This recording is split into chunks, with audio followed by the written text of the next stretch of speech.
You mentioned EU Mind, which involves a lot of technology online and offline. So, what is the role of technology or introduction of technology at an early age? It is nowadays becoming extremely important. We have introduced technology with our students even in KG. It is surprising, but they learn to play games on tablets. And when they go into class 1, 2 onwards, they have a regular syllabus. They do a lot of, they start learning a little bit of animation. They learn to play, obviously, very important and interesting games which enhances their learning experiences. We also have something called MindSpark, which is a mathematics program, and where it's more like a gaming program for mathematics, where they solve questions and then they get sparkies and then they get points and they carry on moving forward. It is a totally learning process, and the questions are very interesting. They're not very book kind of questions.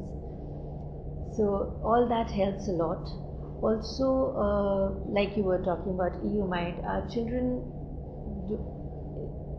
like we had pen pals earlier, now they have e-pals, and they interact with students in different countries at the same age group. They do projects together, chatting together, working on different especially a lot of it is done in junior school.